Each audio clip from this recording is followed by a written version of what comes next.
3 దశాబ్ద కాలం రాజకీయ జీవితం ఎలా ఉందనుకోవచ్చు. నేనంటూ రాజకీయాల్లోకి వచ్చిన తర్వాత వ్యాపారం అంటే ఇప్పటి వరకు స్థానిక సంస్థల వరకు మాత్రమే పరిమితమయ్యారు. ఈ అధ్యక్ష అనే ప్రజల్లో ఉంటే ఎందుకు మనకు ఓటమి. ఈ కాలంలో రాజకీయాలు చేయాలంటే ఏదో కోణంలో మనకు వ్యాపారాల్లో సహజమే కదా. ఇప్పుడైతే అంత మహానాయకుడిని కోరుకోవడం అనేది అందరి డిప్రెషనే. ఆయనలో ఉండే వ్యక్తిత్వం అలాంటిది రాజశేఖర్ గారు. సిబిఐ వివేక హత్యను మరొక దారిపున తీసుకుపోతుందని కడప మేయర్ స్టేట్మెంట్. ఇందులో ఉన్న మీ ఇంటెన్షన్ ఏంటి అసలు? తండ్రి ఆశయాల కోసం పుట్టిన పార్టీ వైఎస్ఆర్ కాంగ్రెస్ పార్టీ. రాజశేఖర రెడ్డి మరణానంతరము రాజకీయాలు వదిలేద్దాం అనుకున్న సురేష్ బాబు గారు జీవితాంతము వాళ్ళు వాళ్ళ బిడ్డలు అదే కులి వృత్తిలో మగ్గాలి. వాళ్ళ బిడ్డలు కూడా చదువుకోవాలని లేదా? మన మేయర్గా ఉన్నారు, అధ్యక్షులుగా ఉన్నారు, రీజనల్ కోఆర్డినేటర్ ఉన్నారు. ఈ మూడింటికి ఎన్ని టైంలో మీరు న్యాయం చేశారని అనుకోవచ్చా? 5 ఏళ్ల పీరియడ్లో చంద్రబాబు నాయుడు స్టేట్ గవర్నమెంట్ నుంచి ₹1 అంటే ₹1 నిధులు ఇచ్చిన పాపరం కేవలం మా కేంద్రం నుంచి నిధులు, మా కార్పొరేషన్ నిధులతోనే. చెల్లెళ్లకు సహకారం న్యాయం చేయని వాడు రాష్ట్ర అక్క చెల్లెళ్లకు ఏ విధంగా సహకారం చేస్తాడు, న్యాయం చేస్తాడు అన్నది ప్రధాన ఆరోపణ టీడీపీది. మొగడంటే సింగిల్గా పోటీ చేసిండలా. సార్ నమస్కారం. నమస్కారం. బాగున్నారా? అవునా. 3 దశాబ్ద కాలం రాజకీయ జీవితం ఎలా ఉందనుకోవచ్చు. సర్పంచ్గా, జిల్లా పరిషత్ చైర్మన్గా, 2007 వైఎస్ఆర్ కాంగ్రెస్ పార్టీ జిల్లా అధ్యక్షునిగా, స్టిల్ ఇప్పటి వరకు వైఎస్ఆర్ కాంగ్రెస్ పార్టీ అధ్యక్షునిగా కొనసాగుతూ 8 సంవత్సరాలు మేయర్గా. జీవితం అనేది ముళ్ళ పనుపు లాంటిది. అన్ని ఒడదొడుకులు, ఎత్తుపల్లాలు అన్ని కలిసి రుచి చూసారని చూసాం. కాస్త సవ్యంగా సాగిందనుకోవచ్చు. ఇప్పటి వరకు సవ్యంగా జరిగింది. ఆ టైంలో జిల్లా పరిషత్ చైర్మన్గా అధికార పార్టీ తెలుగుదేశం పార్టీ, నేను కాంగ్రెస్ పార్టీ జిల్లా అధ్యక్షునిగా, జిల్లా కొంత సాహసోపేత అంటే అప్పుడు రూలింగ్ గవర్నమెంట్ వాళ్ళది ఉంది కాబట్టి ఒడిదొడుకులు పడుతూ మా కాంగ్రెస్ పార్టీ కార్యకర్తలందరినీ కాపాడుకుంటూ వాళ్ళకి అన్ని విధాలుగా అందుబాటులో ఉంటూ రావడం అనేది అప్పట్లో మెజార్టీ ఎంపీలు, ఎమ్మెల్యేలు వాళ్ళే ఉంటారు. ఎలాగో అంతే కదా, రూలింగ్ పార్టీ అన్నప్పుడు అలా ఉంటారు కదా. 3 ఎమ్మెల్యేలు మాకు. రాజశేఖర్ గారు సారు ఆయన జెడ్పీ చైర్మన్ గా జిల్లా పరిషత్ మీటింగ్ రాడు. 2 ఎమ్మెల్యే వరదరారెడ్డి, మైసూరారెడ్డి వాళ్ళిద్దరు ఎడముఖం పెడముఖంగా ఉండడం, అన్ని చిన్న వయసులోనే జిల్లా పరిషత్ చైర్మన్ గా అన్ని అనుభవించాం. అంటే మీది మొదటి నుండి రాజకీయ కుటుంబమేనా? అంటే మా పెద్దనాన్న పిన తండ్రి ఆయన సర్పంచ్. ఆయన సర్పంచ్ గా కొనసాగినాడు చించోకి. మా కుటుంబంలో రాజకీయంగా ఆయన ఒక్కడే ఉన్నది ఒక సర్పంచ్ గా.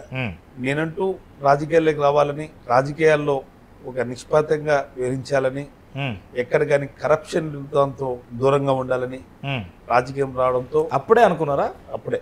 అంటే ఒకతూరి మా పెద్దనాన్న మండలాధ్యక్షుడిగా పోటీ చేసినప్పుడు ఆయన ఓటమి చెందడమే నన్ను రాజకీయాల్లోకి నెట్టుకొచ్చారు. అంతే మీకు అలాంటి అభిప్రాయం ఏర్పడింది.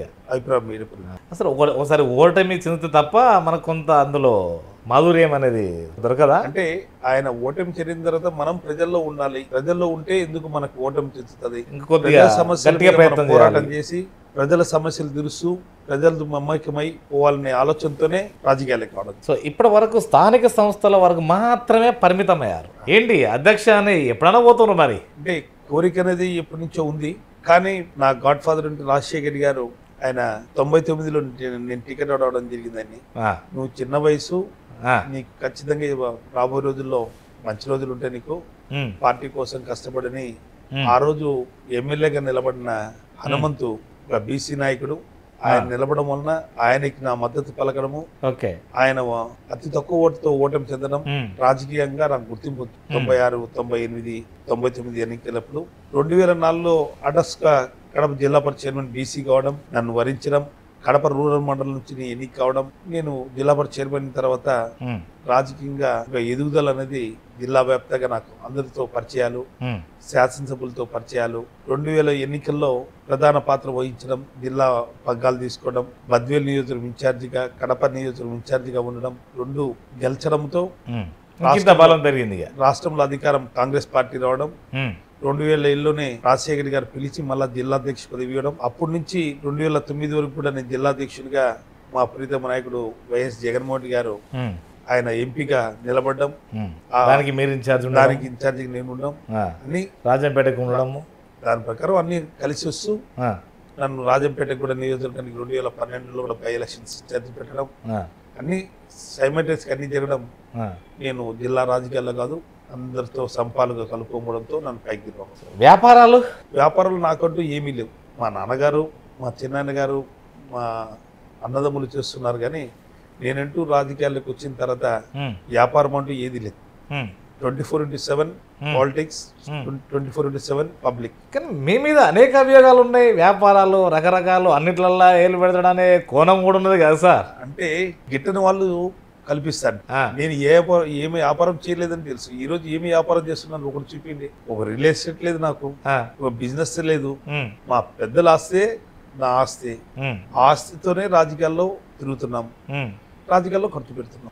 ఈ కాలంలో రాజకీయాలు చేయాలంటే ఏదో కోణంలో మనకు వ్యాపారాల్లో సహజమే కదా. ఇప్పుడైతే అంటే అందరికీ ఉండొచ్చేమో, కానీ నాకంటూ సురేష్ బాబు లేదా కేవలము రాజకీయమే వ్యాపారం. ఇప్పుడు మీది రాజకీయంలో ఉంటూ మా పాత ఆస్తులు, మా పాత వ్యాపారంలో మా అన్న, మా తమ్ముడు వాళ్ళు చేస్తున్నారు కాబట్టి నేను కలిసి ఉన్నాను. పోతే రాజకీయాలకు వస్తే ఎలా ఉంది ఇప్పుడు అసలు? ఇక్కడ కడప ఇకంత ఫ్యాక్షన్ రాజకీయాలు ఎక్కువ ఉండే అంత.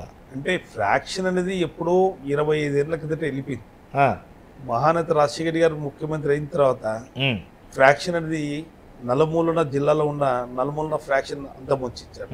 అందరినీ సంవాళ్ళకి అందరినీ కలిసిమెలిసి పోవాలి, అన్ని గ్రూపుల్ని కూడా కలుపుకొని ఫ్రాక్షన్ లేనికన చేసిన వ్యక్తి రాజశేఖర్ గారు. ఇంతవరకు జిల్లాలో గ్రూపులు లేమా? ఉంటాయి కదా, గ్రూపులు అయితే ఉంటాయి కదా. గ్రూపులు అంటే వైఎస్ఆర్ కాంగ్రెస్ పార్టీ, తెలుగుదేశం గ్రూపులు ఉంటాయి తప్ప ఫ్రాక్షన్ గ్రూప్స్ లేవు. ఒకే వర్గంలో కూడా గ్రూపులు ఉంటాయి కదా సార్. ఇప్పుడు లేవు, అవి ఇప్పుడంటూ ఎక్కడ లేవు, కలిసిమెలిసిపోతున్నారు. ఇప్పుడు టెక్నాలజీగా కూడా ప్రకారంగానే పిల్లలు అందరూ చదువుకున్నారు. ప్రతి ఒక్క ఇంట్లో engineering, software engineers, hardware engineers, పిల్లలు చదువుకుని డాక్టర్స్, ఇంజనీర్స్ చాలా మంది అవుతున్నారు. ప్రతి ఒక్కరు కూడా ఫ్రాక్షన్ వదిలేసి పిల్లలు చదువుల మీద కాన్సన్ట్రేట్ చేస్తూ జిల్లాలో ఎక్కడ గానీ ఫ్రాక్షన్ అనేది లేదు. ఏమన్నా ఇల్లీగల్ గా ఏదైనా ఫ్రాక్షన్స్ ఉండొచ్చేమో కానీ వ్యక్తిగతంగా ఏ దేశాలకి ఏ రకాలకి పోవడం లేదు ప్రజలు. సిబిఐ వివేక హత్యను మరొక దారిపున తీసుకుపోతుందని కడప మేయర్ స్టేట్మెంట్. ఏంటి అసలు ఇందులో ఉన్న మీ ఇంటెన్షన్ ఏంటి అసలు? వాస్తవంగా సిబిఐ వివేకానంద హత్య కేసుని తప్పుతో పట్టించింది వాస్తవం. ఆ రోజు అధికార పార్టీ తెలుగుదేశం పార్టీ ఉంది. ఆ రోజు వివేకానంద హత్య జరిగిన రోజు ప్రతి కోణంలో విచారిస్తే ఆయన మర్డర్ ఓ మిస్టరీగా జరిగింది. అవును, ఇప్పుడు వారు కూడా ఇంకా తెలుసలేదు, ఇంకా ఇద్దరు వాళ్ళు తెలుసు. కానీ అన్ని తెలిసి నిజాలు తెలుసుకొని అసలు దోషుల్ని విచారించకుండా కేవలం జగన్మోహన్ రెడ్డి, అవినాష్ రెడ్డిని బృద్ధ తల్లిదాని విధంగా అవినాష్ మీద నిందలు వేయడం, వాళ్ళ తండ్రిని నిందలు వేయడం అనేది చాలా బాధాకరం. మీ ఉద్దేశంలో ఎవరు విచారణ చేయమంటారు? దాని విచారణ చేయమంటారు. నేను నా ఉద్దేశం సూర్యప్రకాష్ రెడ్డిని విచారణ చేయాలి, వాళ్ళ తమ్ముడు శేఖర్ ని విచారణ చేయాలి. వాళ్ళ కోణంలో విచారణ చేయకుండా తెలిసింది ఫస్ట్ వాళ్ళకే. వాళ్ళ దగ్గర నుంచి మా ఎంపీ అవినాష్ కి ఫోన్ చేశారు, వివేకానంద జరిగింది ఆ కోణంలో విచారణ చేయకుండా అవినాష్ ని వైఎస్ భాస్కర్ ని విచారణ చేయడం. భాస్కర్ రెడ్డి అక్రమ మహారాష్ట్రాన్ని కూడా మీరు స్టేట్మెంట్ అంటే వీళ్ళ పాత్ర ఏం లేదంటారు. వీళ్ళ పాత్ర లేనే లేదు. ఒకటి వైఎస్ వివేకానందని ఎందుకు మేము చెప్పుకుంటామండి?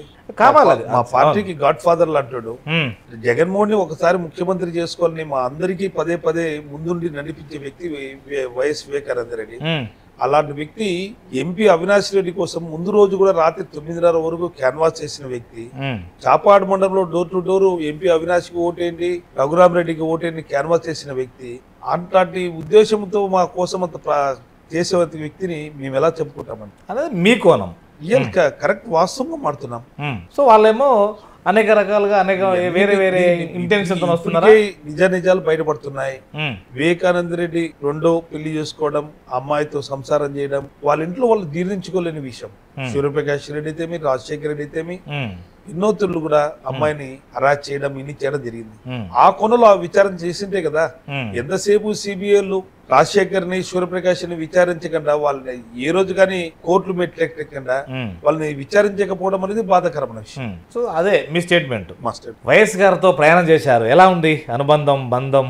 నిజంగా ఆయనతో మధుర కాపనకాలు ఎన్నో ఉన్నాయి. ఎప్పుడు నిత్యం జిల్లా విషయంలో కానీ మా రాయలసీమ ఎన్నుకోబడిన విషయాలు అయితేమి ఆయన ఎక్కువ చొరవ చూపేవారు. ఈ ప్రాంతం కరువు కాటకాలతో అల్లాడుతున్న ప్రాంతం, ఈ ప్రాంతంలో కూడా 2 కార్లు పండించే రైతును చూడాలి, వాళ్ళ ముఖంలో సుఖ సంతోషాలు చూడాలని తపన పడేవాడు. ఆ ఆలోచన మధ్యలో పుట్టిందే 2004లో జలయజ్ఞం అనే కార్యక్రమంతో కృష్ణా నీళ్ళని మన రాయలసీమకి ఇచ్చే దాంట్లో సఫృతి లేనారు. నిజంగా మీరు ఒక తూరు ఆలోచన చేయండి, పోతిరెడ్డి 2 లీటరు 10,000 క్యూసిక్ నీళ్లు మాకు వచ్చేటి. అప్పుడు కేవలం కేసీ కెనాల్ కింద నీళ్లు పారుకట్టుకోలేం. ఆ కేసీ కెనాల్ తప్ప వరి నారు వేసుకునే వాళ్ళం కాదు. లేదు, ఎక్కడ చూసినా ఏడారి మాకుండే భూములు, మా భూముల్లో నీళ్లు అంత బోర్లలో నీళ్లు ఉంటే వరి పడుతుంది, వరి లేకుంటే కేసీ కెనాల్ లో నీళ్లు వస్తే వరి జూరాల. అలాంటి పరిస్థితుల్లో రాబోయే రోజుల్లో, ఆ రోజుల్లో తీవ్రమైన కరువు కాటలతో 2001 నుంచి 2003 వరకు అన్ని చూసాం. వరి నారు చూడాలంటే భవిష్యత్తులో మనం ఈస్ట్ గోదావరికో కృష్ణా జిల్లాకో పోయి వరి నారు అంటే పిల్లలకు చూపించాల్సిన పరిస్థితి దాపరిచేది. 2004లో దిశ మారే విధంగా రాజశేఖర్ గారు ముఖ్యమంత్రి కావడం, జలయజ్ఞ కార్యక్రమం కాలం కూడా కలిసి రావడం, వర్షాలు కలిసి రావడం, అన్ని కలిసి రావడంతో మా ప్రాంతంలో సస్యశ్యామలంగా 2 కార్లు పండించుకుంటే ఈ రోజు స్థాయికి మేము ఎదిగినాం. రైతులు అదే విధంగా జగన్మోహన్ గారు ముఖ్యమంత్రి అయిన తర్వాత మా ప్రాజెక్ట్ లో పూర్తిగా నీళ్లు నింపే ప్రయత్నం చేశారు. అంటే రాజశేఖర్ గారు బ్రహ్మసాగరంలో 14 టీఎంసీ పెట్టిన ఘనత రాజశేఖర్ గారు. ఆ రోజు నుంచి 0 to 18 వరకు పూర్తిగా కాలువ బూడిపోయినా కూడా ఏ రోజు గానీ కాంగ్రెస్ ప్రభుత్వం గానీ తెలుగుదేశం ప్రభుత్వం గానీ ఒక్క టీఎంసీ గానీ 2 టీఎంసీలు నిలిపెట్టిన పాపాన పోలేదు. 2014 నుంచి 2018 వరకు అధికారం తెలుగుదేశంలో ఉంది. మేము ఎన్నోతులు మొరపెట్టుకున్నాం, మేము కలిసాలనే చంద్రబాబు కలిసినాం, మమ్మల్ని హౌస్ అరెస్ట్ చేసేవాళ్ళు. దేవినేని ఉమాతో మాట్లాడితే మేము కట్టెల మీద పనుకుంటాం, వాగుల్లో పనుకుంటాం, డ్యాముల మీద పనుకుంటాం, నీళ్లు తెప్పించే బాత్ మాదిని పగడపాలు పలికినారు తప్ప ఈ రోజు ఆచరణలో చేసింది. జగన్మోహన్ గారు ముఖ్యమంత్రి అయిన తర్వాత బ్రహ్మసాగరానికి 18 టీఎంసీ నీళ్లు పెట్టిన ఘనత మాకే దక్కుతుంది. SR1 లో SR2 లో నీళ్లు పెట్టిన ఘనత మాకే వస్తుంది. గండికోటలో 26 టీఎంసీ నీళ్లు పెట్టి ఈరోజు వామికొండకు కానీ సర్వరాయ ప్రాజెక్టు కానీ చిత్రావతికి కానీ అన్ని నీళ్లు పెట్టి 2 సంవత్సరాలు 3 సంవత్సరాలు మేము అధికారంలో ఉన్నప్పటి నుంచి కూడా ఏ రోజు కానీ 65 టీఎంసీ నీళ్లు తక్కువ లేకుండా మా జిల్లాలో పెట్టిన ఘనత రాజశేఖర్ గారితో పూర్తి చేసి నిలబెట్టిన నీరు నింపిన వ్యక్తి జగన్మోహన్ రెడ్డి. రాజశేఖర రెడ్డి మరణాంతరము రాజకీయాలే వదిలేద్దాం అనుకున్న సురేష్ బాబు గారు, ఇది నిజమేనా? అంటే రాజశేఖర్ గారు చనిపోయిన తర్వాత ఒక 6 నెలలు అందరూ డిప్రెషన్ లో పోయినాం. అందరూ మీరు బీయింగ్ ఏ లీడర్ కూడా పోతాడా? సరే, కార్యకర్తలు అంటే అంత మహానాయకుని పోట్టుకోవడం అనేది అందరి డిప్రెషనే. ఆయనలో ఉండే వ్యక్తిత్వం అలాంటిది రాజశేఖర్ గారు. ఇప్పుడు ఆయన కొడుకులు చూస్తున్నాం జగన్మోహన్ రెడ్డి గారు. తండ్రి ఆశయాల కోసం పుట్టిన పార్టీ వైఎస్ఆర్ కాంగ్రెస్ పార్టీ. ఆయన ప్రవేశపెట్టిన సంక్షేమ పథకాలు ప్రవేశించిన పార్టీ వైఎస్ఆర్ కాంగ్రెస్ పార్టీ. ఒక మీరు చూద్దాం, 2004లో రాజశేఖర్ గారు ఉమ్మడి ఆంధ్ర రాష్ట్రాన్ని ముఖ్యమంత్రి అయ్యారు. కానీ కాంగ్రెస్ పార్టీ మేనిఫెస్టో ఇంప్లిమెంట్ చేసేవాళ్ళే గానీ, కేంద్రం ఇచ్చిన మేనిఫెస్టో ఇంప్లిమెంట్ చేసేవాళ్ళు కానీ, ఏ సంక్షేమ పథకాలు ఎవరు కానీ ధైర్య సాహసాలతో ప్రవేశపెట్టిన వ్యక్తులు కాదు. ఒక ఆంధ్ర రాష్ట్రంలో వైఎస్ రాజశేఖర్ గారు కాంగ్రెస్ పార్టీ మేనిఫెస్టో ఇంప్లిమెంట్ చేస్తూ తాను మందులో వచ్చిన ఆలోచనలోనే ఆరోగ్యశ్రీ 108, 104 ఫీజు రిమర్స్మెంట్. భారతదేశంలో 29 రాష్ట్రాలుంటే 16 రాష్ట్రాల్లో కాంగ్రెస్ పార్టీ అధికారంలో ఉంది. ఆ రోజున ముఖ్యమంత్రి ఎవరూ సాహసం చేయనిది రాజశేఖర్ గారు ఫీజు రింబర్స్మెంట్ ప్రవేశపెట్టినారు, ఆరోగ్యశ్రీ పెట్టినారు, 104 పెట్టినారు, 108 పెట్టారు. ఇది అవుట్ ఆఫ్ మేనిఫెస్టో అవి పెట్టాడు కాబట్టి 2009లో సక్సెస్ కాగలిగాడు. సక్సెస్ కంటే దిశ మార్చే విధంగా భారతదేశంలోనే 29 రాష్ట్రాలు ఉన్నాయి. ఆ రోజుల్లో 29 రాష్ట్రాల్లో ఏ రాష్ట్రంలోనే 33 పార్లమెంట్ స్థానాలు ఇచ్చిన ఘనత ఉందా? అది ఆంధ్ర రాష్ట్రంలో ఘనత. అంటే 32-33 పార్లమెంట్ స్థానాలు వచ్చినాయంటే అది రాజశేఖర్ గారి పుణ్యమే వచ్చినాయి. 33 పార్లమెంట్ స్థానాలు.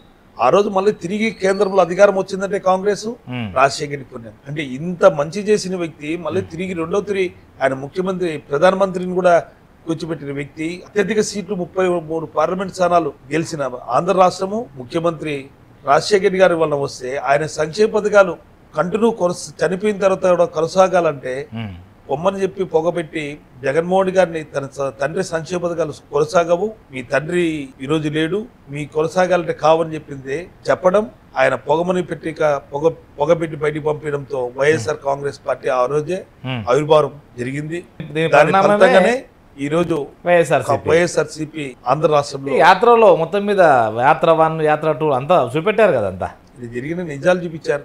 2014లో మేము అధికారంకి వస్తామనుకున్నాం, కానీ మహాకూటమిలా ఏర్పడి జనసేన, బీజేపీ ఇన్ని కలిపి నేను మారాను గత చంద్రబాబు నాయుడు కాదు, అనుభవజ్ఞుడిని, 14 సంవత్సరాలు ముఖ్యమంత్రిని, 14 సంవత్సరాలు ప్రతిపక్ష నాయకుడిని, అనుభవం ఉన్న వ్యక్తికి ఇస్తే ఈ రాష్ట్రం నేను బాగుపరుస్తాను, ముందులాగా చంద్రబాబు నాయుడు కాదని చెప్పి ఎన్నో కళ్ళబొల్లి మాటలు చెప్పి 600 ఉచిత హామీలు ఇచ్చి అధికారంలోకి వచ్చిన వ్యక్తి చంద్రబాబు నాయుడు. 600 హామీలు ఇచ్చాడు, ఏ ఒక్కటన్నా ఇంప్లిమెంట్ చేశాడా? ఇంటికి ఉద్యోగం లేకుంటే నిరుద్యోగ భృతి అన్నాడు, ఇంటికి ఉద్యోగం ఇవ్వలేదు, నిరుద్యోగ భృతి 2000 ఇవ్వలేదు.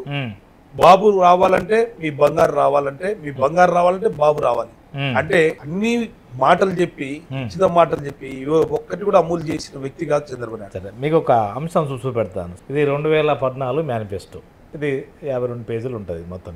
ఇది వాళ్ళ అంశాలు కూడా చాలా బాగున్నాయి. వ్యవసాయము, స్వర్ణాంధ్రప్రదేశ్, తర్వాత మహిళల సాధికారత, యువతరము, విద్య, వైద్యం. సేమ్ టైం మీది కూడా చూపెడతాను. 2019 మీ మేనిఫెస్టో. ఓకేనా? మా మేనిఫెస్టో 2 పేపర్. అదే ఖురాన్, అదే బైబిల్. ఈ రెండింటికి తేడా అంటే ఏంటి?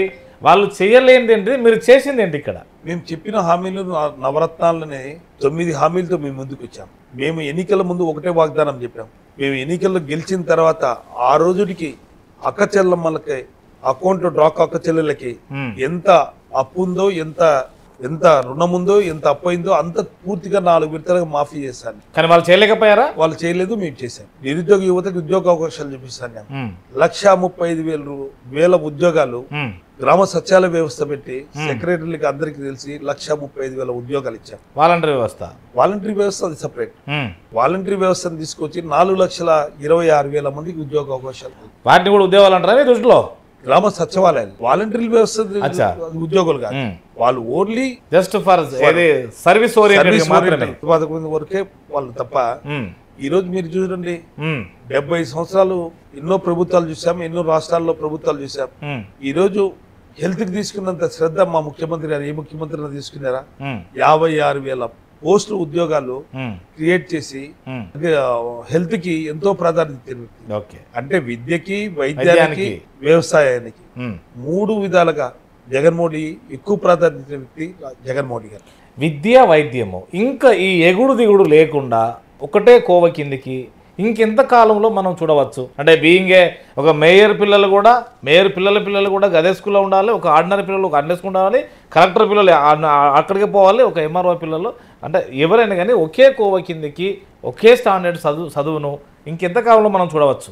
అంటే వ్యవస్థలో దీంట్లో ఎడ్యుకేషన్ మార్పులు వస్తే ఏదైనా చేయగలరు. కానీ ఈరోజు జగన్మోహన్ రెడ్డి గారు కార్పొరేట్ స్కూళ్ళ పరిస్థితుల్లో డబ్బున్న ఉన్నత వాళ్ళే చదువుకున్నారు తప్ప కామన్ మ్యాన్ పిల్లోడు ఏ రోజు కానీ కార్పొరేట్ స్కూల్స్ పోయే విధంగా ఏ రోజన్నా కానీ చంద్రబాబు నాయుడు ఇన్నేళ్ళ ముఖ్యమంత్రిగా ఉన్నాడు, ఇన్నేళ్ళు చేశాడు. ఎప్పుడైనా ఇంగ్లీష్ మీడియం స్కూల్ పెట్టాలి, వాళ్ళు కూడా పేద పిల్లలు చదువుకోవాలి, రిక్షా కూలి కాంచి దినసరి కూలి కాంచి వాళ్ళ పిల్లలు అట్టే మగ్గాలన చదువుల్లో మాపుతున్నా. ఒకసారి 2001 నుంచి 2004 వరకు తెలుగుదేశం పార్టీ అధికారంలో ఉన్నారు. అప్పుడు చంద్రబాబు ఆదరణ పథకం పెట్టాడు. వడ్డేర్లకు వడ్డేర్ల పనిముట్లు, పద్మశాలి పనిముట్లు, కుమ్మరులకు కుమ్మరి పనిముట్లు. అంటే జీవితాంతము వాళ్ళు వాళ్ళ బిడ్డలు అదే కూలి వృత్తిలో మగ్గాలన, వాళ్ళ బిడ్డలు కూడా చదువుకోవాలని లేదా, ఆర్థికంగా అన్ని విధాలుగా చదువుతో పాటు ఆర్థికంగా బలపడితేనే కదా వాళ్ళు కూడా ఉద్యోగాలకు వచ్చేది, రాజకీయంగా వచ్చేది. అదే విధంగా రాజశేఖర్ అన్ని ఆలోచన చేసి ఆ రోజు ఫీజు రియంబర్స్మెంట్ పెట్టి 10th తర్వాత ఇంటర్మీడియట్ కానీ ఎంపీసీ కానీ చదివిన డాక్టర్లు, ఇంజనీర్లు అందరికీ ఫీజు రియంబర్స్మెంట్ పెట్టి ఈరోజు ఎంతో మంది లక్షలాది మందిని సాఫ్ట్వేర్ ఇంజనీర్లు ఇతర దేశాల్లో వలసపోయి పేదలైనటువంటి బలహీన బడువర్గలంటే మైనార్టీలు, బీసీలు, ఎస్సీ సోదరులు ఇతర దేశాల్లో ఉద్యోగం చేస్తున్నారంటే అది రాజశేఖర్ ఘనత కదా. ఎంతో మంది చదువుకున్నారంటే ఎక్కడ ఇంటర్మీడియట్ చదువుతారు. అప్పటి నుండి ఇప్పుడు మళ్ళీ ఇటు కాంగ్రెస్ గానీ టీడీపీ గానీ అంటే పిల్లలకు ఒకే కోవ కిందికి అంటే విద్యలో వెనుకబడతనం అయిందనుకోవచ్చా? కరెక్ట్ కదా, వాస్తవం కదా. 2000 ఇప్పుడు ఒక అడుగు పడింది అనుకోవచ్చా? మరి పడింది. జగన్మోహన్ గారు నాడు నేడు స్కూల్స్ వ్యవస్థను మార్చాడు. ఏ విధంగా కార్పొరేట్ స్కూల్స్ ఉన్నాయో అదే విధంగా మీరు చూడండి. నేనే మేయర్ గా ఉన్నాను, ఈ రోజు సెకండ్ టైం మళ్ళీ మేయర్ గా ఉన్నాను. మా కార్పొరేషన్ స్కూల్స్ చూడండి, మా కడప నగరంలో మా మెయిన్ స్కూల్ మున్సిపల్ స్కూల్ ఉంది, మా గాంధీనగర్ స్కూల్ ఉంది. ఆ రోజు ఎంత ఉందండి మా కార్పొరేషన్ లో స్ట్రెంత్? 670 మంది మెయిన్ స్కూల్లో ఉంది. ఇక్కడ 570 మంది ఉన్నది. ఈ రోజు 1600 strength. No board, no vacancy seats. Corporation schools, corporate schools దీటుగా మా కార్పొరేషన్ స్కూల్స్, కార్పొరేట్ స్కూల్స్ దీటుగా ఉన్నాయి. ఇక్కడ ఆ తీరుగా ఉన్నాయి. అంటే వ్యవస్థ మారినట్టు కదా. ప్రజలు చైతన్యవంతులైనారు కదా. ఏ విధంగా కార్పొరేట్ స్కూల్స్ చదువులు చెప్తున్నారో ఈ రోజు ప్రభుత్వ స్కూల్ కూడా అదే స్కూల్ చెప్తూ ట్యాబ్లు ఇస్తూ వాళ్ళకి బైజూస్ సిలబస్ తెప్పిస్తూ ఇంటర్నేషనల్ స్టాండర్డ్స్ లో చెప్పిస్తూ ఇప్పుడు సిబిఎస్ఈ కూడా ఇన్వాల్వ్ చేసి ఇంకా పిల్లల్ని చైతన్యవంతులు చేస్తున్నారంటే గొప్పతరమే కదా. టీడీపీ ఎందుకు అదే ఇప్పుడు ఇంగ్లీష్ మీడియం ఎందుకు అవసరం లేదు కదా, వాళ్ళకు ఆల్ రాందే వాళ్ళకి ఏబీసీలో నేర్పాల్సిన అవసరం ఏందని వాళ్ళు అంటున్నారు కదా. ఆలోచన చేయాలా, ఆయన మనవన్ని ఎందుకు ఇంగ్లీష్ స్కూల్లో చేర్పించాడు, తెలుగు మీడియం స్కూల్లో చేర్పించాడు కదా. లోకేష్ ని ఎందుకు ఇంగ్లీష్ చదివాడు, అందరి పిల్లల్ని చదివించినట్టే వాళ్ళు చదివించారు కదా. అంటే కేవలము ఆయా వర్గాలు అగ్రవర్ణాలు ఒక దిక్కు ఉండాలి, పేదలను ఒక దిక్కు ఉండాలా. చంద్రబాబు నాయుడు ఎంతసేపు తన వర్గం వాళ్ళే బాగుండాలి తప్ప ఇతర వర్గాలు బాగుండాలని కోరుకునే వ్యక్తి. ఇంగ్లీష్ మీడియాన్ని టీడీపీ అయితే పూర్తిగా వ్యతిరేకించింది. మేమైతే పూర్తిగా దానికి వ్యతిరేకం.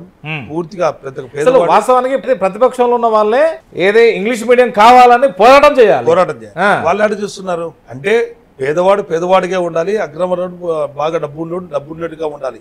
పేదవాడు డబ్బున్నవాడు కాదు, వాని బిడ్డ చదువుకోకూడదు.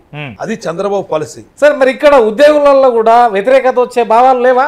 ఎందుకంటే ఇంగ్లీష్ మీడియం అంటే అదంతా కొద్దిగా హెడ్ ఎక్కువ ఉంటుంది, వాళ్ళు కంపల్సరీ పని చేయాలి, సర్వీస్ ఓరియంటెడ్. ఎందుకంటే ఇన్ని రోజుల బట్టి కాస్త నిద్రపోయి ఉన్న వ్యవస్థ. సరే ఎవరు మనల్ని తప్పు పట్టినా తప్పు పట్టకున్నా విద్యా వ్యవస్థ అనేది 2000 సంవత్సరం నుండి దాదాపు నిద్రపోయి ఉంది. అందులో మంచోళ్ళు కూడా లేరని లేదు, మరి మంచోళ్ళు ఉన్నారు, నిద్రపోయిన వాళ్ళు కూడా ఉన్నారు.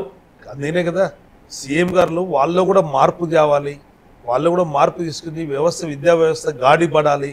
10 మంది పేద పిల్లల్ని చదివించేటప్పుడు కూడా వాళ్ళు కూడా కొన్ని నియమ నిబంధనలు కూడా పాటించి వాళ్ళు ఈ వ్యవస్థలో పనిచేసి భవిష్యత్ తరాలు బాగుపరుత పౌరుల్ని తీర్చిదిద్దాలి. వాళ్ళ దేశంలోనే అనే కోణం బాగానే ఉండవచ్చు ఉద్యోగస్తుల, మరి వాళ్ళకు చెప్పేదానికి లేదంటే మాకు ఉద్యోగం అయితే ఉంది అంటే రకరకాలుగా ఉంటారు కదా ఇందులో.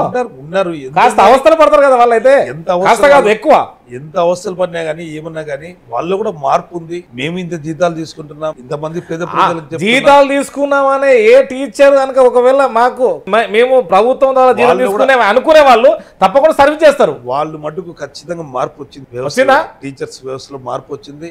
అయ్యో బేసికల్ గా మన పిల్లలు కూడా చదివించడం లేదు. ముఖ్యమంత్రి గారి ఆలోచనలో సరళిలో మనం మారాలి, ఆయనతో పాటు పేద పిల్లల్ని కూడా మనం కూడా మంచి ప్రయోజకులు తెచ్చి, ఎందుకంటే వాళ్ళ చేతిలో ఉన్నారు పేద పిల్లలు గ్రాడ్యుయేట్స్ కావాలని పైకి రావాలని అని వాళ్ళ చేతిలో వ్యవస్థ ఉంది. ఇంకా పేదరికం ఉన్నదంటే దాదాపు ఈ మీరు చెప్పినట్టు ప్రకారంగా వైఎస్ఆర్ కడప అంటేనే వైఎస్ఆర్ మొన్ననో మొత్తం స్వీప్ చేశారు, అయినా ఇంకా పేదలు ఉన్నారంటే దీనికి ఎవరు గల కారకులు? వ్యవస్థ 2 ఏళ్ళలో 3 ఏళ్ళలో 4 ఏళ్ళకో చేస్తే పోదా? నిర్మూలన కాదండి. Time will take time. అంతేనా? ఒక మనిషి ఎదగాలినప్పుడు 10 ఏళ్ళు 15 ఏళ్ళు 20 ఏళ్ళు పడుతుంది. ఒక వ్యవస్థను మార్చాలంటే ఇయర్స్ పడుతుంది. వ్యవస్థను మార్పులోకి తెచ్చాం, అది నిదానంగా గాడి పడుతుంది. భవిష్యత్తులో అందరూ ఉన్నత పదవుల్లో ఉంటారు, ఉన్నత స్థానాల్లో కూడా ఉంటారు, వాళ్ళు ఆర్థికంగా కూడా అందరూ బాగుపడతారు. అట్ ఎ టైం టైం పట్టే అవకాశాలు ఉన్నాయా? పడుతుంది కదా. ఇప్పుడు ఒక పేదవాడు 4 కొడుకులు ఉంటారు, అందరికీ చదివించేటప్పుడు టైం పడుతుంది. ఒకరు చదువుకుంటే ఆ ఇల్లు బాగుపడుతుంది, ఆ ఇంటికి ఒక పెద్ద దిక్కు అవుతాడు, ఆ ఇంటికి ఆసరాగా నిలబడతాడు. భవిష్యత్తులో వాళ్ళ పిల్లలు ఎవరైనా చదివించేదానికి అతను తోడైతాడు. ఒకదానికి చైన్ లింక్స్ లెవెల్లో వాళ్ళు బాగుపడేదానికి వ్యవస్థ నిదానంగా మారుతుంది, అందరూ ప్రయోజకులు అవుతారు. టీడీపీలో వాళ్ళ మేనిఫెస్టో ఇంప్లిమెంట్ చేయలేదు, ఇక్కడ వైఎస్ఆర్సీపీలో మేనిఫెస్టో ఇంప్లిమెంట్ చేశారు, అంతేనా? వైఎస్ఆర్ కాంగ్రెస్ పార్టీ మేము ఒకటే చెప్పాం, మేనిఫెస్టోస్ ని ఖురాన్ గా, ఓ బైబిల్ గా, ఒక భగవద్గీతలాగా మేము భావించాం. 5 సంవత్సరాల్లో పూర్తిగా డ్వాక్రా ఒక్క చెల్లెలకి రుణమాఫీ చేశాను, 4 విడతల్లో పూర్తిగా మాఫీ చేశాం, చేయూత ఇచ్చినాం, ఆసరా ఇచ్చినాం, అన్ని విధాలుగా వాళ్ళకి మేలు చేసే. టీడీపీ వాళ్ళు కూడా మొదటి తప్ప అంటే వాళ్ళకు అవకాశం వచ్చినప్పుడు 9 సంవత్సరాలు ఉమ్మడిగా ఉన్నారు. మొదటి తప్ప తెలంగాణ ఆంధ్ర విడిపోయినప్పుడు మొదటి ముఖ్యమంత్రిగా తాను కూడా చేసే ఉంటాడు కదా సార్. చేసే సిద్ధుస్థితి ఉంది కదా చంద్రబాబు నాయుడికి. ఏది ఒక్కటి చేసినాడని చెప్పండి. కాపు నేస్తామన్నాడు, 2000 కోట్లు బడ్జెట్ అన్నాడు, కేటాయించాడా? డ్వాక్రా వచ్చి అక్క చెల్లెలకు రుణమాఫీ చేశాడా? ఒక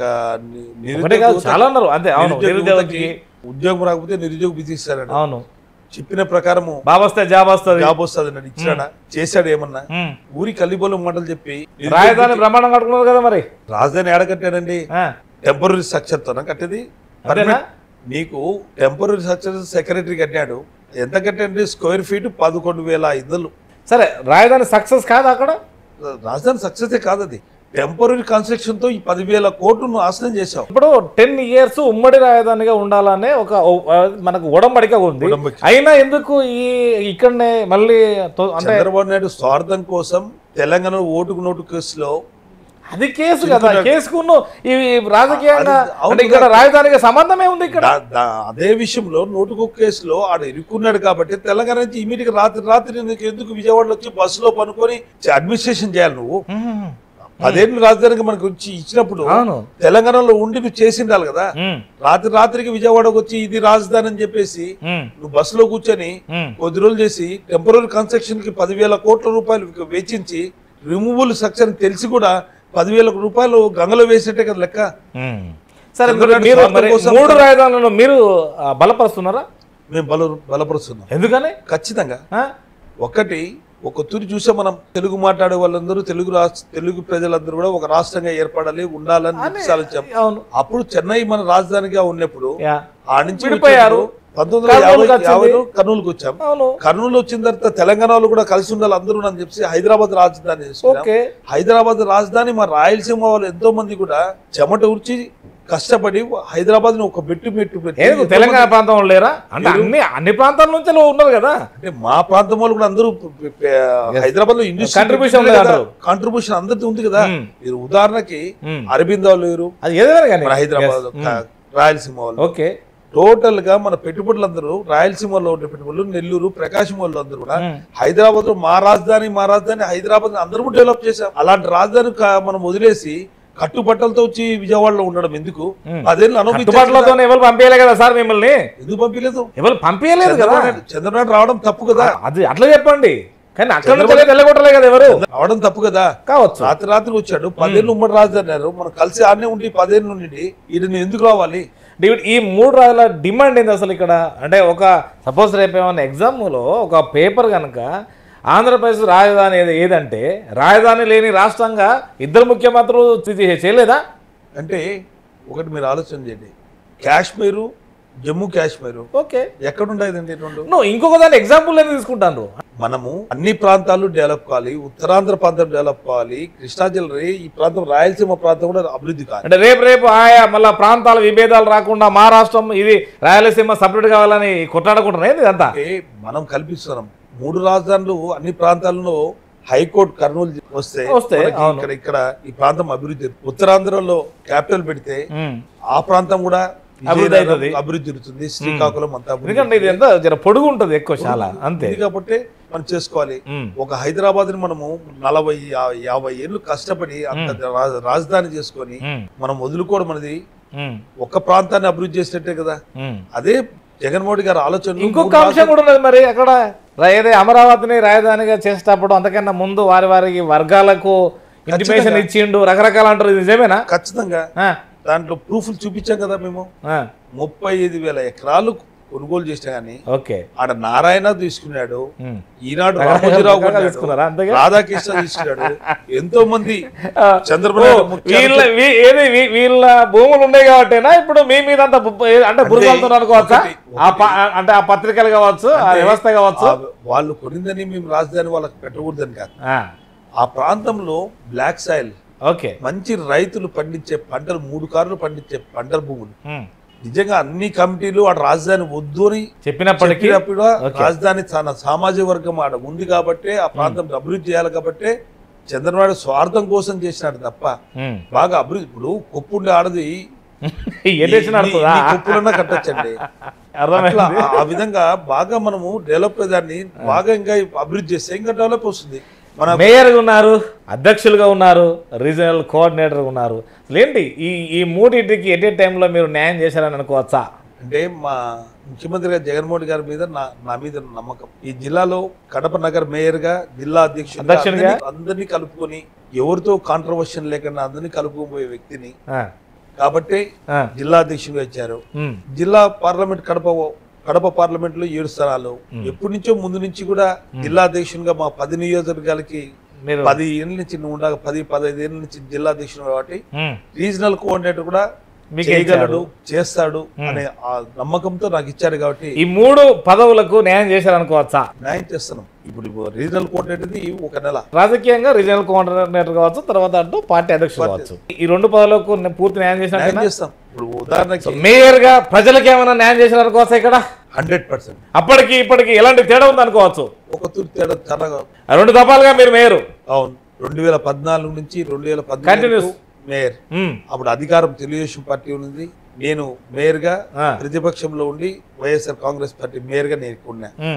5 ఏళ్ల పీరియడ్ లో చంద్రబాబు నాయుడు స్టేట్ గవర్నమెంట్ నుంచి ₹1 నిధులు ఇచ్చిన పాపరం కేవలం మా కేంద్రం ఇచ్చే నిధులు, మా కార్పొరేషన్ నిధులతోనే అరొకరు డెవలప్ చేసినాను తప్ప ఒక డివిజన్ కి 2 లక్షలు, 3 లక్షలు, 4 లక్షలు సిసి రోడ్ ఎక్కడ కానీ ఏమీ చేయలేదు. 2019 నుంచి 2024, 2021లో నేను మళ్ళీ తిరిగి మేరైనా. 2021 నుంచి 2024 వరకు 2400 కోట్ల రూపాయలు మా కడప అన్ని విధాలుగా అభివృద్ధి జరిగిందని చెప్పేసి గంటపదంగా చెప్పగలను. ఒక సూపర్ స్పెషాలిటీ హాస్పిటల్ రాజశేఖర్ గారు ఉన్నప్పుడు రిమ్స్ హాస్పిటల్ తీసుకొని రావడం. ఈ రోజు రిమ్స్ హాస్పిటల్లో ఏదైనా యాక్సిడెంట్ జరిగినా గానీ, ఏదైనా పెద్ద విపత్తు జరిగినా కానీ వాళ్ళకి కానీ ఏ చెన్నైకో, ఏ విజయవాడకో, ఏ హైదరాబాద్ కో, ఏ బెంగళూరుకో పోయే పరిస్థితులు ఉన్నాయి. కాబట్టి అదొకటి సక్సెస్ ఇక్కడ వైద్యపరంగా. ఇప్పుడు వైద్యపరంగా సూపర్ స్పెషాలిటీ హాస్పిటల్ కట్టడం. దాని తర్వాత ఇంకోటి super speciality hospital, psychiatry hospital, cancer hospital, యులి ప్రసాద్ ఐ హాస్పిటల్. ఒక హాస్పిటల్ హెల్త్ హబ్ గా మేము ఈరోజు కడపని రేపొద్దున ఎవరైనా జరిగిన ఇతర జిల్లాల నుంచి మా జిల్లాకు రావాల్సిందే కానీ మా జిల్లా ఉండే ప్రజలకు అందరికీ అందుబాటులో సూపర్ స్పెషాలిటీ హాస్పిటల్ తీసుకుని రావడం అది మీ ఆధ్వర్యంలో. మా ఆధ్వర్యంలో ఈరోజు కడప రోడ్ వైండింగ్స్ ఎన్నో ఏళ్లుగా 70 సంవత్సరాల నుంచి రోడ్ వైండింగ్ జరిగిన కార్యక్రమాన్ని ఈ రోజు మేము వచ్చిన తర్వాత 7 రోడ్లు వైండింగ్ కార్యక్రమం ఈ రోజు చేపట్టినాం, ప్రజలకి అంకితం చేశాం. Ambedkar statue to Y junction, Annamayya statue to Gokul lodge, Krishna hall circle to దేనికొడప. గోకుల్ లాడ్జ్ డిస్బాండ్ అయింది, అది ఎవరు ఊహించుకోలే. మేము చచ్చిపోయినా కూడా ఇది జరుగుతుందా లేదని ప్రజలు కూడా ఎంతో మంది ఊహించుకున్నారు. అలాంటిది డెమాలిష్ చేసి వాళ్ళకి పూర్తిగా ఇచ్చి టీడీఆర్లు ఇచ్చేసి ఆ రోడ్ వైండింగ్ చేసి ఈ రోజు మేము ఓపెన్ చేసాం. ప్రజల్లో ఎంత హ్యాపీగా ఉన్నారంటే రోడ్ వైండింగ్ జరిగిన తర్వాత మా కడప అభివృద్ధి జరుగుతుంది. ఎక్కడ వేసిన గంగులు అక్కడే ఉంది. స్వతంత్రం 75 సంవత్సరాలు అయింది స్వతంత్రం వచ్చి. అంతో ఇంతో రాజశేఖర్ గారి టైంలో డెవలప్ అయింది తప్ప ఇప్పుడు జగన్మోహన్ గారి హయాంలోనే పూర్తిగా డెవలప్ అయింది. సతీష్ రెడ్డి గారు ఈ పార్టీలోకి వచ్చారు, ఎలా ఉండబోతుంది అనుకోవచ్చు? అంటే సతీష్ రెడ్డి గారిని లాక్క రావడంలో మీరు సక్సెస్ అయ్యారా, లేకపోతే అంటే ఎవరిక్కడ అసలు ఇక్కడ ఈ మీ ఇద్దరి మధ్యలో? నిజంగా సతీష్ రెడ్డిని అప్రిషియేట్ చేస్తారు. ఎందుకంటే 4-5 దఫాలు నిరంతరం పోరాటం చేశారు మరి ఆయన. నిజంగా సతీష్ రెడ్డి తెలుగుదేశం పార్టీలో ఒక కార్యకర్తగా ఎంతో సిన్సియర్ గా వర్క్ చేశారు. ఎప్పుడు పులివెందుల ప్రాంతం అభివృద్ధి కోసం చూసే ఆలోచన చేసే వ్యక్తి. ఎప్పుడు కానీ రాజశేఖర్ ఫ్యామిలీతో విభేదంగానే ఉంటాడు. ఏ రోజు కానీ వాళ్ళతో అనుకూలంగా అలాంటి వ్యక్తి 3 తూలు రాజశేఖర్ మీద పోటీ చేసిన, అదే కదా 2 తూలు జగన్మోహన్ మీద పోటీ చేసిన.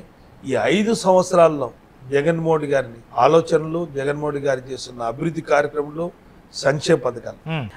స్పీకర్ కూడా ఉన్నాడు కదా, డిప్యూటీ స్పీకర్ ఉన్నాడు మండలిలో, మండల్ చైర్మన్ గా మండల్ చైర్మన్ గా ఉన్నాడు. కానీ అప్పుడు ఏం నిధులు ఇచ్చినాడు చంద్రబాబు నాయుడు? అతను ఎంతో పోరాటం చేశాడు, సైకిల్ యాత్ర చేశాడు, ఎంతో చేశాడు. అవును, అదే అప్పుడు ఏమీ చేయలేని వ్యక్తి ఈ రోజు జగన్మోహన్ గారు ఇంత ఇంప్లిమెంట్ చేస్తుంటే ఆకర్షితులై జగన్మోహన్ గారి కోరిక మేరకు పార్టీలో జాయిన్ కావడం అనేది తన స్వభావం. ఒకటి నిజంగా సతీష్ నేను అభినందిస్తున్నా మీ పార్టీలోకి రావడం, మా పార్టీలోకి రావడం. ఎందుకంటే ఎటువంటి పదవి ఆక్షించ లేకుండా స్వచ్ఛందంగా జగన్మోహన్ గారి కోరిక మనకు పార్టీలో జాయిన్ అయ్యాడు. అంటే ఎవరన్నా కానీ ఒక పదవి ఏదైనా ఇస్తే నాకు జాయిన్ అవుతాను, నాకేమి ఇస్తావు ఆ పదవిలో అడుగుతారు. అలసిపోయిందా మరి మొత్తం మీద పోటీ చేసి ఇన్నేళ్ళు నేను ఉండి ప్రభుత్వంలో, తెలుగుదేశం ప్రభుత్వంలో ఉండి కూడా సాధించలేనేటి ఇప్పుడు జగన్మోహన్ అన్ని చేస్తున్న వ్యక్తి కోసం అతను ఆకర్షితులై అతనితో నడవాలి జగన్మోహన్ అన్కాంట్రవర్షియల్ గా పార్టీలో చేరడం, అన్కండిషనల్ గా పార్టీలో చేరడం, ఏమీ అడగకుండా మేము అడిగిన జగన్మోహన్ గారి ఆదేశాల ప్రకారం నువ్వు రావాలి మా పార్టీలో ఉండాలి. మరి అతనికి ఇక్కడ సముచిత స్థానం లభిస్తుందని మీరు ఎక్స్పెక్ట్ చేసుకోవచ్చా? ఖచ్చితంగా మంచి స్థానం కల్పిస్తాం.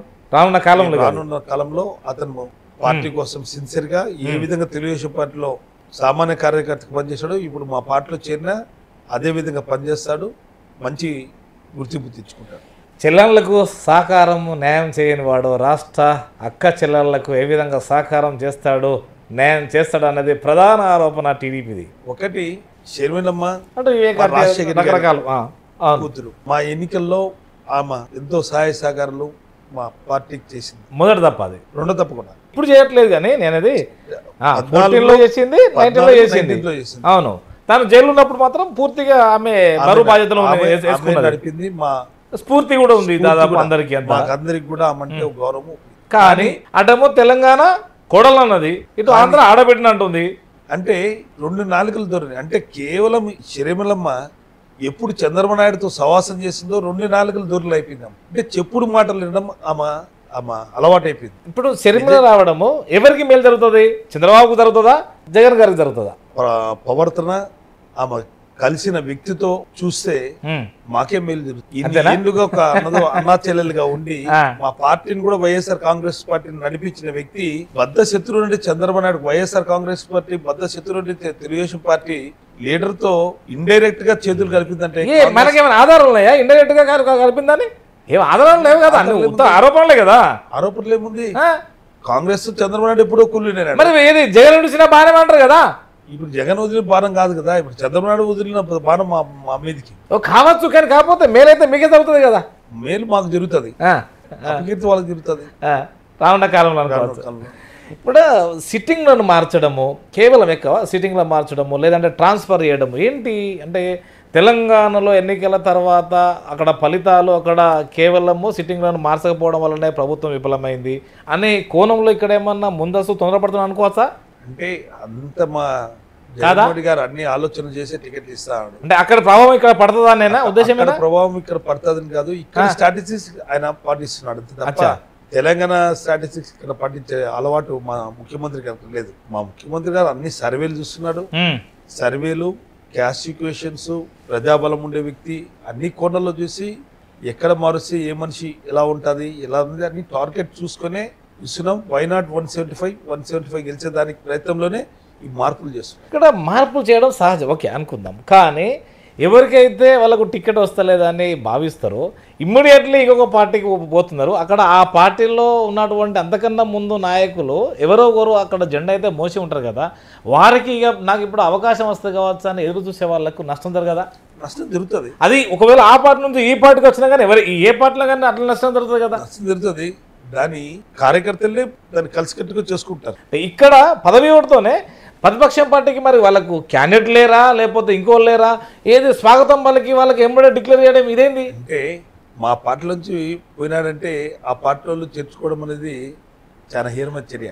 చేర్చుకోవడం ఓకే కావచ్చు, కానీ వాళ్ళకు టికెట్ ఇవ్వడం అంతకన్నా ముందున్న నాయకులకి ఇవి ఇవ్వాలి కదా.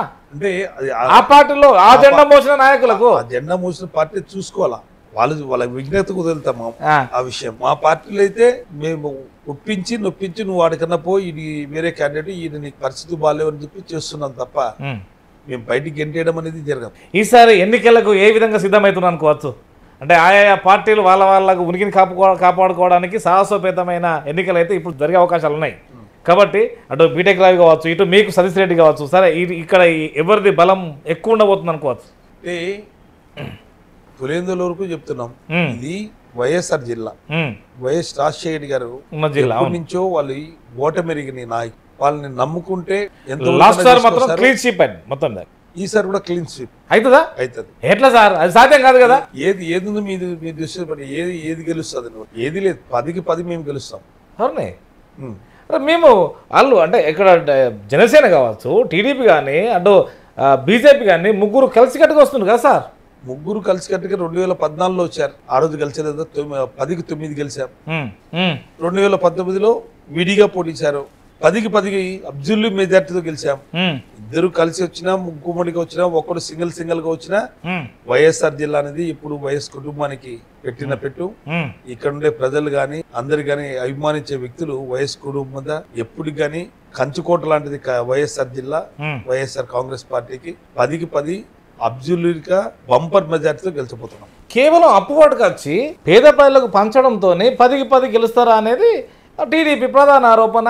సంక్షేమ పథకాలు ఏమండి, పేదవానికి ఇంటింటికి సంక్షేమ పథకాలు అదేదో మేము కూడా ఇస్తాం కదా అంటున్నారు. వాళ్ళు ఏది ఇచ్చేది గతంలో కూడా మేము ఇచ్చినాము, ఇప్పుడు కూడా ఇస్తాము, ఇప్పుడు 6 గ్యారెంటీలు స్కీమ్ అంటున్నారు కదా సార్. ఇప్పుడు అంటున్నారు ఒక్కటి నెరవేర్చినారని చెప్పండి. 600 ఉచిత హామీలు ఇచ్చి ఇది నాది చంద్రబాబు నాయుడు నేను ఇంప్లిమెంట్ చేసింది పథకము ప్రజలకు ఇచ్చినాను అని ఒక్కటి చెప్పండి చంద్రబాబు నాయుడిని.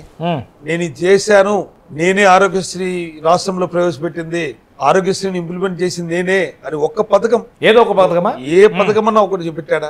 ఆదరణ పెట్టాడు, పనికిరాని కిట్లు ఇచ్చి పనిముట్టిచ్చి ఆ పనిముట్లలో మగ్గమని చెప్పాడు. అదే ఒక పథకమైనా ఆయన పెట్టింది. చంద్రబాబు నాయుడు 14 ఏళ్ళు ముఖ్యమంత్రి, ఏది ఆయన పెట్టే సంక్షేమ పథకం ఒకటి ప్రజలు చెప్పండి. చెప్పే రావాలా ఎలక్షన్ కు? 14 సంవత్సరం ముఖ్యమంత్రి కదా, 5 ఏళ్ళు పరిపాలన చేశాం, 5 ఏళ్ళు మా ఎన్ని పథకాలు చేశాము, ఇన్ని సంక్షేమ పథకాలు చేశాము, ఎంత అభివృద్ధి చేశాము మేము చెప్పి వస్తున్నాం. అతను నేను చేశానని చెప్పండి ఒక పథకం చంద్రబాబు నాయుడుకి ఉందా? దమ్ము ధైర్యం ఉందా? ఏదైనా పథకము ఒక సంక్షేమ పథకాలు కానీ ఒక అభివృద్ధి కార్యక్రమం నేను చేశాను, శాశ్వతమైన పథకం నాది ఇది అని ఒకటి చెప్పిమనండి చంద్రబాబు నాయుడిని. ఆ పథకం ద్వారా మీకు మేలు జరుగుతూనే ఓటేమన్నా? అతని మేలు జరిగింటే ఒక పథకం పేరు చెప్పండి. మా ముఖ్యమంత్రి జగన్మోహన్ రెడ్డి గారు ప్రవేశపెట్టే సంక్షేమ పథకాల్లో ఈ పథకం నాది, చేయూత ఇచ్చినాను, ఆసరా ఇచ్చినాను, ప్రతి ఒక్కరు అమ్మఒడి పెట్టాను, నవరత్నాలు పూర్తిగా సక్సెస్ అయినా ఇంప్లిమెంట్ చేసిన మాట చెప్పిన ప్రకారం, మాట చేసిన ప్రకారం విద్యం వైద్యం చంద్రబాబు నాయుడు ఏది ఉందో ఒకటి చెప్పండి. అందుకేనా ఈ వైనాట్ 175 నేను మేలు చేసింటే నాకు ఓటేయండి, మేలు చేయకపోతే నాకు ఓటేయద్దండి. సో 14 సంవత్సరాల్లో పరిపాలించినటువంటి చంద్రబాబు గారు కూడా మా పార్టీలో ఏదైతే మీకు మేలు జరుగుతుంటే ఓటేయమని కూడా వాళ్ళు కూడా సవాళ్ళు స్వీకరించాలన్నా. ఇప్పుడు మేము జరగబోయే ఎన్నికలు చంద్రబాబు నాయుడు వర్సెస్ జగన్ కాదు. జగన్ మేలు చేసింటే నాకు ఓటేయండి అని జగన్, సేమ్ టైం చంద్రబాబు కూడా అదే మాట అనాలి. ఆయన అనాలి, ఓటేడా జగన్ కి ఓటేస్తాడా? జగన్ మంచి చేసింటే ఓటేస్తాడు, చెడు చేసింటే ఒక పక్కేస్తాడు. జగన్ పోటీ తప్ప చంద్రబాబు నాయుడు కాదు. జగన్ పోటీ. అవును, జగన్ నేను మంచి చేసింటే నాకు ఓటేయండి అని అడుగుతాడు, మంచి చేయకుంటే ఓటేయద్దు అన్నాడు. అంటే జగన్ కదా పోటీ.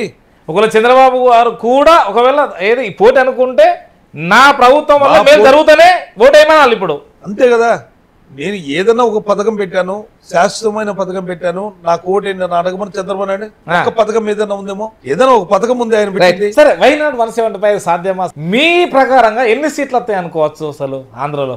మేము వైనాట్ 175 to 175 అక్కడికి కట్టుబడి ఉన్నారా? మేము కట్టుబడి ఉన్నాం. మా ప్రయత్నం, కష్టపడతాం, ఫలితం ఆ రోజు చూస్తాం. జస్ట్ ఇంకా ఫ్యూ డేసే ఉంది. ఇప్పుడు చూస్తారు మేలు చేశారు. ఈ రోజు కుప్పంకే నీళ్ళు ఇచ్చాం, కుప్పంలో మున్సిపాలిటీ గెలిచినాం, జెడ్పీటీసీ గెలిచాం, సర్పంచ్లు గెలిచినాం, అన్ని గెలిచినాం. కుప్పం కూడా నేను వెళ్ళొచ్చా. ఇంకా కూడా అక్కడ దాదాపు ఆయా ప్రాంతాలకు కూలిపోతారట, నిజమేనా? రైల్వే దాని మీద చంద్రబాబు నాయుడు ముఖ్యమంత్రిగా ఉండి 14 సంవత్సరాల్లో ఏది కుప్పంకి శాశ్వతంగా సంత నియోజకవర్గాన్ని కూడా చేయలేదంటారా? చేయలేదు. ఇంకా ఒకటంటూ కూడా చేశాడని చెప్పండి. అట్లీస్ట్ అక్కడ కనీసానికి ఈ మన ఫ్రీక్వెన్సీ అంటే టవర్స్ కావచ్చు, ఇంకోటి కావచ్చు, అది కూడా పెట్టలేదు. నిజమేనా? అది నిజమే. పూర్తి బ్యాక్వర్డ్ ఏరియా. బ్యాక్వర్డ్ అంటే ఆందోళన ఉంది కదా, ఉంది. అదే నాయకత్వం ముఖ్యమంత్రిగా చేసినటువంటి ప్రాతినిధ్యమే కదా, అది ప్రాతినిధ్యమే. అట్టప్పుడు ఎందుకు చేయకూడదు? ఆ ప్రాంతం అభివృద్ధి చేయాలి, ప్రాంత వాసులు కూడా బాగుపడాలనే ఆలోచన చంద్రబాబు నాయుడు కలిగింటే కదా. అంటే అన్ని ఏళ్ళ నుంచి ప్రజలు గెలిపిస్తున్నా ఆ ప్రాంతాన్నే పట్టించుకున్నాడు, ఆంధ్ర రాష్ట్రం ఏం పట్టించుకున్నాడు. ఈసారి అయితే 2 పార్టీలకు సాహసోపేతమే. ఇది నిజమా కాదా? నిజం. 2 పార్టీలకు కాదు, నాకు 175 మీకు కాదు. వాళ్ళు ముగ్గురు కలిసి వచ్చిన, జనసేన, టీడీపీ, బీజేపీ కలిసి వచ్చిన వాళ్ళకి 2 పార్టీలకి సాహసోపేతం నువ్వు అంటున్నావు. అట్టప్పుడు చంద్రబాబు సింగిల్ గా పోటీ చేసింది. అలా మొగోడంటే సింగిల్ గా పోటీ చేసింది. అలా పొత్తులు పెట్టుకుని జనసేనతో, బీజేపీతో పొత్తు పెట్టుకుని, ఇండైరెక్ట్ గా సిపిఐ, సిపిఎం తో పొత్తు పెట్టుకుని అతను చేయడం మాతో పోటీ పడలేకనే అందరినీ కలుపుకుంటున్నాడు. ఇక్కడికి రావడంలే కదా. ఇక్కడ సురేష్ బాబు గారి రాజకీయ జీవితం భవిష్యత్తులో ఎలా ఉండబోతుంది అనుకోవచ్చు? ఒక సముచిత స్థానం, ఇప్పటికైతే ఒక క్యాబినెట్ మంత్రి హోదా ఇది నిర్ణయిస్తుంది. మా ముఖ్యమంత్రి జగన్మోహన్ రెడ్డి గారు ఆయన ఎన్ని ఏళ్ళ రాజకీయాల్లో ఉంటాడో, ఆయన నన్ను ఎంతవరకు తీసుకున్నానో, నాకు ఏ స్థానం ఇవ్వాలనో ఆయనకే తెలుసు. కాబట్టి మంచి స్థానంలోనే ఆయన కూర్చోబెట్టారని మనం. సురేష్ బాబు గారి పైన ప్రధానంగా భూదందాలు, రియల్ ఎస్టేట్, ఇలాంటి ఆరోపణలు వచ్చినాయి. ఇందులో నిజం లేదంటారా? నిజమే కదా ఇది? నిజం లేదు. నిజంగా వాస్తవంగా నువ్వు ఆలోచించాను. 1996లో నేను సర్పంచ్ గా పోటీ చేశాను. నాకు 18,000 ఓటు మెజార్టీ. ఓకే. అప్పుడు చించోక్ సర్పంచ్ కొన్నప్పుడు 2001లోనే నేను జిల్లా చైర్మన్ గా పోటీ చేశాను. 96,000 ఓటు జెడ్పీటీసీ, అప్పుడు 16,000 ఓటుతో గెలిచి. ఓకే, మళ్ళీ 2002లో నా భారీ సర్పంచ్, మేజర్ గ్రామ పంచాయతీ. మళ్ళీ ఆ తర్వాత కార్పొరేటర్లు, మా తమ్ముడు, మా ఇంట్లో అందరూ కార్పొరేటర్. ఓకే, నేను జిల్లా అధ్యక్షుడు అన్నాను. ఇప్పటి వరకు ప్రజలు నాకు ఓటేస్తున్నారు, గెలుస్తూనే ఉన్నాను. 2014లో, 2019లో గెలుస్తున్నాను. నేను ప్రజాదందాలు, భూదందాలు, రియల్ ఎస్టేట్. ఎందుకు వచ్చింది ఈ ఆరోపణ అంటే మా థియేటర్ కట్టి, అప్సరా థియేటర్ ని 1971 నేను కట్టాను. నేను సర్పంచ్ అయిన తర్వాత ఎన్కౌంటర్ రాసినారు, సర్పంచ్ అయిన తర్వాత థియేటర్ కట్టాను అంటాడు. 96 ఏంది, 71 కింది తెలియని రాత్రి పిచ్చి రాతలు అందరూ రాస్తేనే అయిపోతుందా? సర్పంచ్ అయితేనే థియేటర్ కట్టాడంటే మా థియేటర్ కట్టేది 1971లో, నాకు 5 ఏళ్ళు ఉంటాయి. అప్పుడు మా నాయన గారు కట్టారు కదా, వాళ్ళు కట్టారు. 96లో ఇతను థియేటర్ కట్టింది సర్పంచ్ అయినా కట్టాడని చెప్పాను. ఎన్కౌంటర్లు రాసినారు అప్పట్లోనే. అప్పటి నుంచి నా మీద ఆరోపణలు చేస్తా వచ్చారు. ఇన్ని తూర్లు ఓటమి లేని ఎరుగుని నాయకునిగా ఇంతవరకు ఎందుకైతేనా? నేను అదే భూ కబ్జాను దందా చేసింటే ప్రజలు నాకు ఓటేస్తారా?